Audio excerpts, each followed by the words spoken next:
Hello बच्चों, आपका स्वागत है आपका अपने YouTube channel easy to learn पे। आज हम लेकर आए हैं कक्षा 10वीं का दूसरा चैप्टर बहुपद, और बहुपद के से संबंधित हम लोग ऑब्जेक्टिव क्वेश्चन पढ़ेंगे जो 2022 के एग्जाम में जरूर आने वाले हैं। तो आइए हम बढ़ते हैं क्वेश्चंस की तरफ। हमारा पहला क्वेश्चन है द्विघात बहुपद के शून्यकों की संख्या क्या होती है। तो हम एक क्वेश्चंस के साथ साथ बहुत सारे क्वेश्चंस को भी सीखेंगे। तो सबसे पहले हम सीखते हैं कि द्विघात बहुपद का स्टैंडर्ड फॉर्म क्या होता है, मानक रूप क्या होता है। तो द्विघात बहुपद का मानक रूप होता है ax² plus bx plus c होता है। द्विघात बहुपद का मानक रूप क्या होता है, ax² plus bx plus c होता है। अब किसी भी बहुपद में अगर चर का अधिकतम घात 2 हो तो उस बहुपद को हम लोग द्विघात बहुपद कहते हैं। क्या कहते हैं? उस बहुपद को द्विघात बहुपद कहते हैं। तो द्विघात बहुपद का घात हो जाएगा 2। अब जिस बहुपद का घात जितना होता है उसके शून्यकों की संख्या भी उतनी ही होती है। तो द्विघात बहुपद के शून्यकों की संख्या कितनी हो जाएगी? 2 ही हो जाएगी। तो आपका क्वेश्चन है द्विघात बहुपदों की शून्यकों की संख्या कितनी होती है, तो इसका आंसर हो जाएगा 2। आइए अब हमारा दूसरा क्वेश्चन है यदि द्विघात बहुपद qx बराबर x² माइनस x प्लस 4 के शून्यक अल्फा बीटा हो तब अल्फा प्लस बीटा का मान क्या होगा। यानी कि हमको शून्यकों का योगफल निकालना है। तो किसी भी द्विघात बहुपद के शून्यक यदि अल्फा प्लस बीटा, अल्फा और बीटा है तो उसके शून्यकों का योगफल के लिए फॉर्मूला होता है माइनस x का गुणांक अब बटा x² का गुणांक। तो इसमें भी हम खोजेंगे कि हमारा माइनस और x का गुणांक क्या है। तो माइनस और x का गुणांक है -1 अब बटा x² का गुणांक क्या है 1 है। तो माइनस माइनस क्या हो जाएगा प्लस 1/1, यानी कि हमारा आंसर हो जाएगा 1। तो इसका सही आंसर हो जाएगा +1। ये अगला क्वेश्चन देखते हैं। हमारा अगला क्वेश्चन है यदि द्विघात बहुपद px बराबर x² माइनस 2x प्लस 5 के शून्यक a और b हो तो a इंटू b का मान क्या होगा। यानी कि हमको शून्यकों का गुणनफल निकालना है। क्या निकालना है? शून्यकों का गुणनफल। तो शून्यकों का गुणनफल के लिए फॉर्मूला होता है अचर पद बटा x² का गुणांक, अचर पद बटा x² का गुणांक। तो हम पहले फाइंड आउट करेंगे कि इस बहुपद में अचर पद कौन सा है। तो अचर पद कौन सा है 5 बटा x² का गुणांक खोजेंगे। तो x² का गुणांक कितना है 1 है, यानी कि 5/1, और इसके आंसर क्या हो जाएगा 5 हो जाएगा। आइए हमारा नेक्स्ट क्वेश्चन है त्रिघात बहुपद का सबसे व्यापक रूप है। त्रिघात बहुपद का सबसे व्यापक रूप है। तो हमारा सही आंसर हो जाएगा ax³ plus bx² plus cx plus d। यानी कि जिस बहुपद का घात 3 होता है उसे हम लोग कहते हैं त्रिघात बहुपद। जिस बहुपद का घात कितना हो, जिस बहुपद का अधिकतम घात 3 हो उसे हम लोग कहते हैं त्रिघात बहुपद। और जिस बहुपद का घात 2 हो उसे कहते हैं द्विघात बहुपद। यानी कि द्विघात बहुपद का स्टैंडर्ड फॉर्म हो जाएगा ax² plus bx plus c। और जिस बहुपद का घात 1 हो उसे कहते हैं हम लोग रैखिक बहुपद। और रैखिक बहुपद का स्टैंडर्ड फॉर्म ए हो जाएगा आपको ax प्लस b। तो यहाँ से आप तीनों बात याद रखेंगे कि रैखिक बहुपद का स्टैंडर्ड फॉर्म क्या होता है ax प्लस b, द्विघात बहुपद का क्या होता है ax² plus bx plus c, और त्रिघात बहुपद का स्टैंडर्ड फॉर्म होता है ax³ plus bx² plus cx plus d। आइए हमारा नेक्स्ट क्वेश्चन है यदि अल्फा बीटा द्विघात बहुपद fx बराबर x² माइनस 5x प्लस 7 के मूल हो तो 1/α प्लस 1/बीटा का मान क्या होगा। तो हमें निकालना है 1/α प्लस 1/बीटा का मान क्या होगा। तो हम देखते हैं इसे कैसे सॉल्व कर पाएंगे। तो 1/α प्लस 1/बीटा का अगर हम वैल्यू निकालें तो इसका एलसीएम निकालेंगे तो क्या निकल के आएगा अल्फा इंटू बीटा। अल्फा से अल्फा कट जाएगा, बचेगा बीटा प्लस अल्फा, यानी कि अल्फा प्लस बीटा हो गया। और इसका फॉर्मूला होता है -b/a। शून्यकों का योगफल का फॉर्मूला क्या हो गया -b/a। अल्फा इंटू बीटा है यानी शून्यकों का गुणनफल है, तो इसका फॉर्मूला होता है c/a। फिर यहाँ से इसको आगे सॉल्व करें तो b बाई ए डिवाइड का साइन है तो मल्टीप्लिकेशन में चेंज होगा, तो नीचे वाला ऊपर, ऊपर वाला नीचे, a बाई सी हो जाएगा, a से a कट जाएगा, यानी कि आंसर होगा माइनस b बटा सी। अब हम देखेंगे कि माइनस का माइनस होगा और इसका b यानी कि x का गुणांक कितना है, तो यहाँ पे देखें तो आप x का गुणांक कितना दिखाई दे रहा है, -5, तो ये हो जाएगा -5 अब बटा c कितना है, तो c है आपके अचर पद यानी कि 7 है, तो माइनस माइनस ये क्या हो जाएगा +5 अब बटा 7, यानी कि आपका आंसर हो जाएगा +5 बटा 7। तो यही आपका आंसर हो गया बी नंबर +5 बटा 7। अब आप याद रखेंगे कि 1 बटा अल्फा प्लस 1 बटा बीटा का फॉर्मूला जो होगा, डायरेक्ट फॉर्मूला याद रखेंगे -b बाई सी। 1 बटा अल्फा प्लस 1 बटा बीटा का फॉर्मूला डायरेक्ट याद होना चाहिए, क्या, -b बाई सी। अगर ये याद होगा तो आप क्वेश्चन बड़ा ही जल्दी से सॉल्व कर पाएंगे। आइए हमारा नेक्स्ट क्वेश्चन है, द्विघात बहुपद 6x² माइनस 7x माइनस 3 के शून्यक होंगे।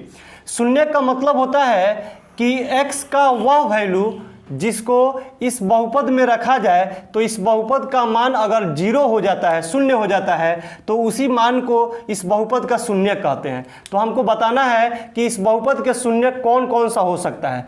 तो आइए हम सीखे हैं गुणनखंड विधि से 6x² माइनस 7x माइनस 3, इसका शून्यक निकालना है, यानी कि इसका वैल्यू कितना होना चाहिए, 0 के बराबर होना चाहिए। तो हमने बराबर कर दिया 0 के।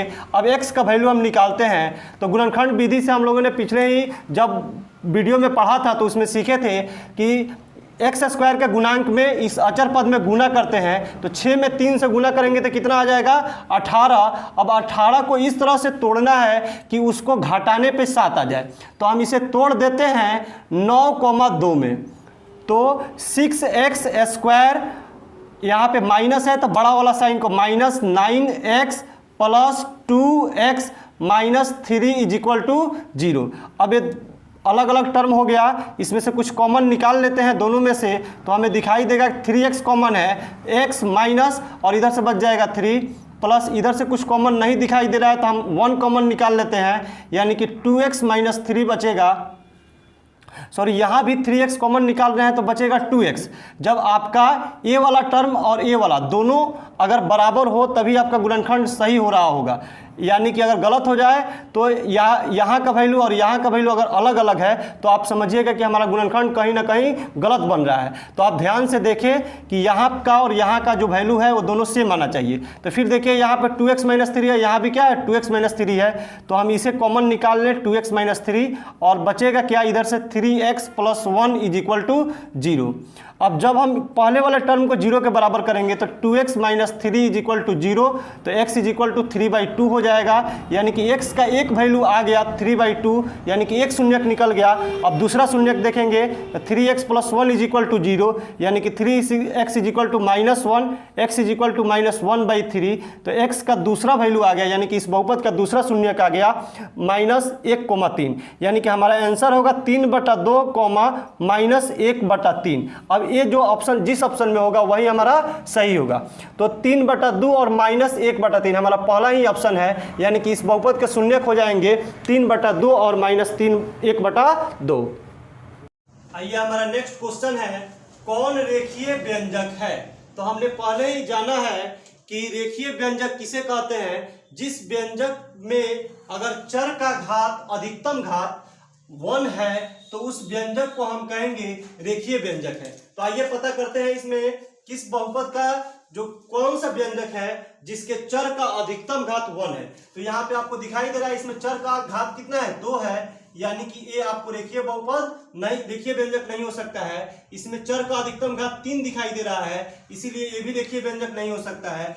यहाँ पे चर का अधिकतम घात देख लीजिए तो आपको 1 ही दिखाई दे रहा है, सिर्फ 1 है, यहाँ पे चर कोई नहीं है, यानी कि यहाँ पे चर का घात कितना हो जाएगा 0, यानी कि इस व्यंजक में चर का अधिकतम घात कितना है 1 है, इसीलिए यह व्यंजक क्या कहलाएगा, रेखीय व्यंजक कहलाएगा। तो आपका सी वाला ऑप्शन सही होगा। आइए हमारा नेक्स्ट क्वेश्चन है, एक द्विघात बहुपद के मूलों का योगफल तथा गुणनफल क्रमशः 2 और -15 है। मूलों का योगफल, इसका मतलब कि अल्फा प्लस बीटा का वैल्यू जो दिया है वो 2 दिया है और मूलों का गुणनफल -15 यानी कि अल्फा इंटू बीटा का वैल्यू दिया है -15। तो आपसे पूछ रहा है कि द्विघात बहुपद क्या होगा। तो द्विघात बहुपद निकालने का फॉर्मूला होता है x² minus alpha plus beta into x plus alpha into beta. अब इसे याद कैसे रखेंगे, तो x² वाला टर्म लिख लीजिएगा, ये प्लस में होगा तो इसके बाद माइनस आएगा और फिर इसके बाद वाला प्लस में आएगा। और ये पहला रिलेशन अल्फा प्लस बीटा और दूसरा रिलेशन अल्फा इंटू बीटा। अब इसमें वैल्यू पुट कर दे तो x² minus alpha plus beta का वैल्यू रखेंगे तो ये कितना हो जाएगा 2 x का x plus alpha into beta का वैल्यू रखेंगे तो -15। अब देखिए x² माइनस 2x और प्लस और माइनस मिलकर क्या हो जाएगा -15। तो इस तरह का ऑप्शन अब आप खोजेंगे तो यहाँ पे x² माइनस 2x -15, तो हमारा डी वाला ऑप्शन क्या हो जाएगा, सही हो जाएगा। आइए हमारा नेक्स्ट क्वेश्चन है, निम्न में कौन बहुपद नहीं है। यानी कि कुछ बहुपद दिए गए हैं और इनमें से बताना है आपको कि कौन बहुपद नहीं है। तो पहले बहुपद पहचान करने का नियम जान जाएं कि वैसा कोई भी व्यंजक जिसके चर का घात अऋणात्मक पूर्णांक हो, क्या हो, अऋणात्मक पूर्णांक, नॉन निगेटिव इंटीजर अगर है तब हम उसे क्या कहते हैं, बहुपद कहेंगे।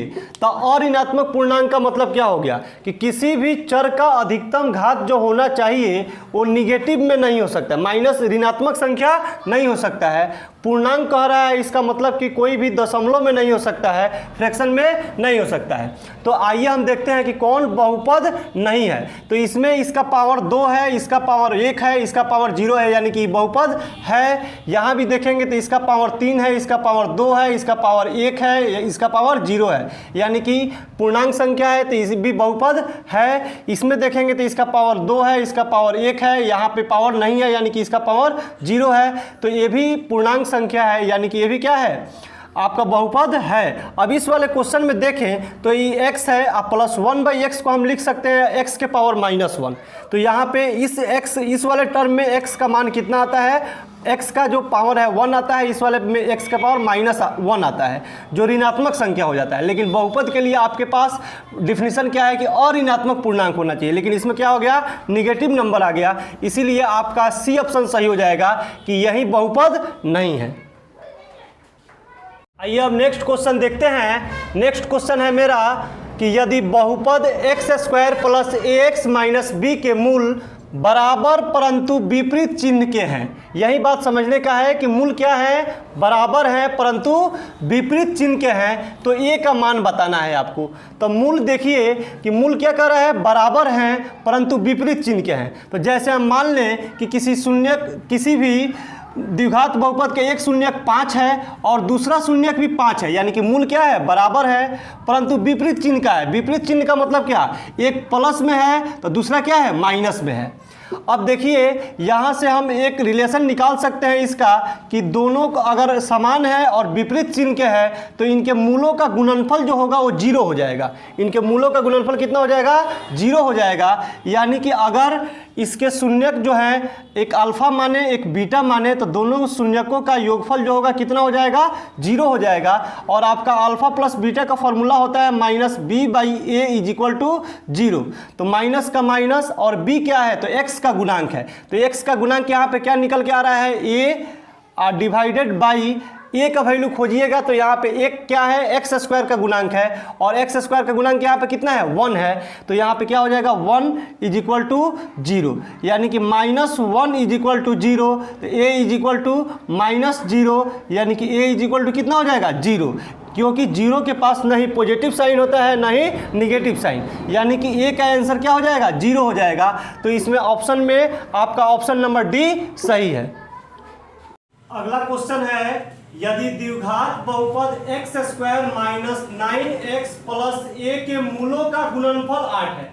मूलों का गुणनफल अगर मान ले कि इसके दो मूल अल्फा और बीटा है, यानी कि अल्फा इंटू बीटा बराबर कितना है, 8 है, तो हमको a का मान निकालना है। तो अल्फा इंटू बीटा का फॉर्मूला होता है अचर पद बटा x² का गुणांक। तो अचर पद इसमें क्या है, a है, और x² का गुणांक कितना है, 1 है, बराबर 8, यानी कि a का वैल्यू निकल के कितना आ जाएगा, 8। तो हमारा आंसर हो जाएगा प्लस में 8। सी वाला ऑप्शन मेरा सही है। नेक्स्ट क्वेश्चन है, यदि अल्फा बीटा बहुपद x square minus 4x plus 3 के मूल हैं तो 3 अल्फा प्लस 3 बीटा का मान निकालना है। 3 अल्फा प्लस 3 बीटा का मान निकालना है हमको। तो देखिए आराम से यहाँ पे इस टर्म में भी 3 है, इस वाले टर्म में भी 3 है। 3 को आराम से हम कॉमन निकाल ले तो बचेगा अल्फा प्लस बीटा। अब अल्फा प्लस बीटा का हम वैल्यू जानते हैं। अल्फा प्लस बीटा का फॉर्मूला होता है माइनस एक्स का गुणांक। तो माइनस और एक्स का गुणांक खोजे यहाँ पे तो कितना है -4 और बटा एक्स स्क्वायर का गुणांक। एक्स स्क्वायर गुणांक कितना है 1 है तो यहाँ पे लिख देंगे 1, यानी कि 3 मल्टीप्लाई माइनस माइनस क्या हो जाएगा +4। तो 3 4 जा कितना हो जाएगा 12, यानी कि 12 इसका सही आंसर होगा। तो इसका ऑप्शन ए होगा सही आंसर। ये हमारा नेक्स्ट क्वेश्चन है, बहुपद y³ minus 2y square minus 3y plus 1/2 का घात क्या होगा। तो हमने घात का डिफिनीशन पढ़ा है कि किसी भी बहुपद में चर का जो अधिकतम घात होता है वही बहुपद का घात कहलाता है। तो इसमें चर का जो अधिकतम घात हमें दिखाई दे रहा है वो कितना है 3 है, इसीलिए इस बहुपद का घात भी कितना हो जाएगा 3 हो जाएगा, यानी कि हमारा ऑप्शन सी सही है। इसका आंसर कितना होगा 3। आइए नेक्स्ट क्वेश्चन बहुत ही इंपॉर्टेंट है, यदि बहुपद ax³ plus bx square plus cx plus d का एक शून्यांक शून्य है यानी कि 0 है तो इसके 2 अन्य शून्यांक का गुणनफल क्या होगा। तो त्रिघात बहुपद के 3 शून्यक होते हैं, एक अल्फा, एक बीटा और एक गामा, और इनसे 3 रिलेशन भी बनता है। एक शून्यकों का योगफल यानी कि alpha plus beta plus gamma is equal to फिर alpha beta plus beta gamma plus gamma alpha. दो शून्यकों को एक साथ गुना करके उनका योगफल निकाला जाए और फिर शून्यकों का गुणनफल यानी कि अल्फा बीटा इंटू गामा। इसका फॉर्मूला लिखना भी बड़ा आसान है। आप बी से शुरू करें तो बी, सी और डी, यहाँ पे माइनस टर्मिनेट कर दे माइनस, यहाँ पे क्या हो जाएगा प्लस और यहाँ पे क्या हो जाएगा फिर माइनस, और सब में ए से डिवाइड कर दे तो इसका फॉर्मूला निकल गया कि तीनों जो संबंध हैं इसके तीनों संबंध का फॉर्मूला निकल गया। अब हमें कह रहा है कि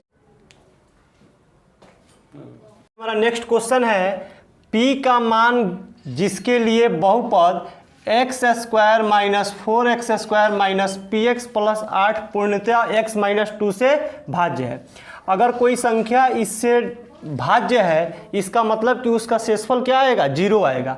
तो हम जानते हैं शेषफल प्रमेय से कि किसी एक बहुपद से दूसरे बहुपद में भाग देते हैं और उससे वो पूर्णतः विभाज्य होता है तो उसका शेषफल कितना आएगा 0 आएगा। तो हम जिससे भाग देते हैं उस बहुपद को शून्य करके x minus 2 is equal to 0 करके x का वैल्यू निकाल लेते हैं और इसी वैल्यू को इस बहुपद में रख देते हैं जिससे उसका क्षेत्रफल शेषफल निकल जाता है। तो हम इस वैल्यू को इसमें रखेंगे तो 2 के पावर 3 प्लस 4 इंटू 2 का स्क्वायर माइनस p इंटू 2 अब प्लस 8। अब इसका शेषफल कितना निकल के आएगा 0। तो ये हो जाएगा 8 प्लस 4 गुना 2 का स्क्वायर 4 घटाओ 2p अब प्लस 8 इज इक्वल टू 0। तो 8 और 4 चौका 16, 16 8 24, 24 8 32। तो 32 minus 2p is equal to 0, minus 2p इधर जाएगा तो प्लस में हो जाएगा। तो 32 इज इक्वल टू 2p यानी कि p इज इक्वल टू 32/2 यानी कि p इज इक्वल टू कितना आ जाएगा 16। तो हमारा p का वैल्यू कितना हो जाएगा 16। तो हमारा यही डी वाला ऑप्शन सही है, p का वैल्यू कितना होगा 16 होगा।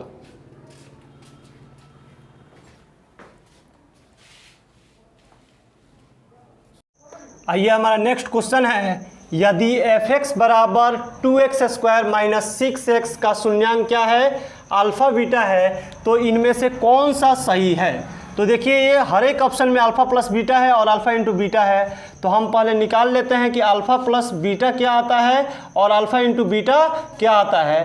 तो अल्फा प्लस बीटा यानी कि शून्यकों का योगफल, और शून्यकों का योगफल के लिए फॉर्मूला है आपके पास माइनस b/a यानी कि माइनस एक्स का गुणांक माइनस और x का गुणांक कितना है +6 है यानी कि -6 अब बटा एक्स स्क्वायर का गुणांक इसमें कितना है तो 2 है यानी कि इसका आंसर हो जाएगा -3 आंसर हो जाएगा। अल्फा प्लस बीटा का कितना वैल्यू निकल के आ गया -3। अब अल्फा इंटू बीटा का वैल्यू निकाल के देखते हैं। तो अल्फा इंटू बीटा के लिए फॉर्मूला आपके पास है c/a कितना फार्मूला है, c/a, यानी कि अचर पद बटा x स्क्वायर का गुणांक। तो अचर पद यहाँ पे कितना है, -6 और डिवाइडेड बाई एक्स स्क्वायर का गुणांक कितना है, 2 है, तो -6/2 यानी कि -3। तो अल्फा प्लस बीटा भी -3 आ रहा है, अल्फा इंटू बीटा भी -3 आ रहा है। इसका मतलब क्या हुआ कि अल्फा प्लस बीटा बराबर है अल्फा इंटू बीटा के। तो हमारा बी वाला ऑप्शन क्या हो जाएगा, सही हो जाएगा। नेक्स्ट क्वेश्चन है, यदि 0.3x माइनस 0.37 बराबर है 0.37x माइनस 0.3 का, तो x का वैल्यू निकाल के दिखाना है।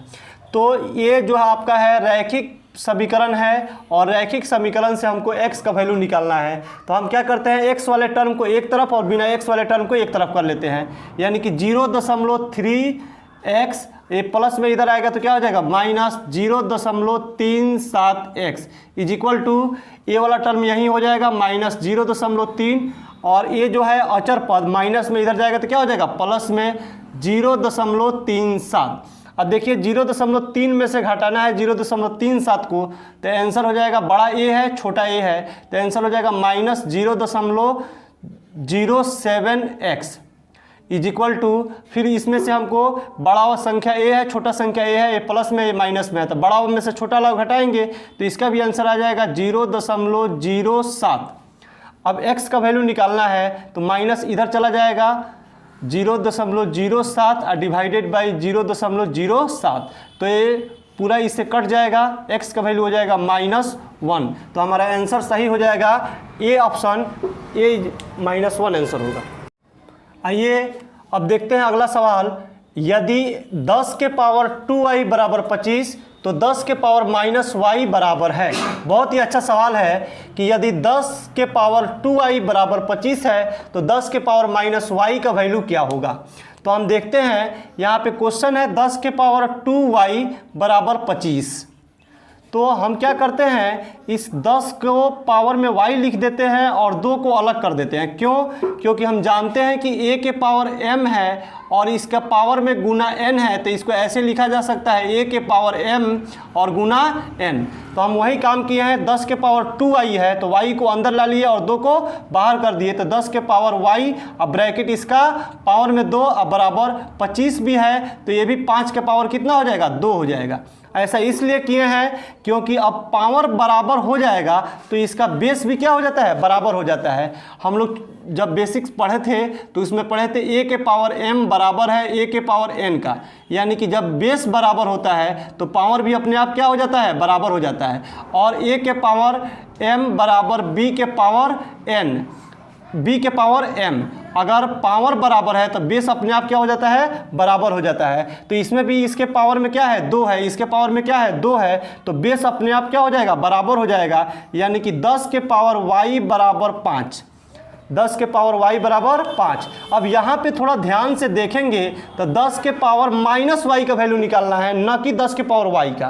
तो हम क्या करते हैं, ये पावर माइनस में कैसे जाता है, तो 1 बटा कर देंगे इसका रेसिप्रोकल, माने इसका उल्टा लिख लेंगे तो पावर में क्या हो जाएगा, माइनस चला जाएगा। यानी 10 के पावर -y अब बराबर 5, इसके नीचे कुछ नहीं है तो 1 दे सकते हैं।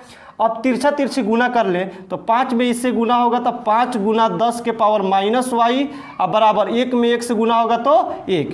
अब 5 गुना में इधर जाएगा तो क्या हो जाएगा, भागा में 10 के पावर -y बराबर 1 भागा 5, यानी कि 10 के पावर -y का आंसर हो जाएगा 1/5। आपका ए ऑप्शन सही होगा।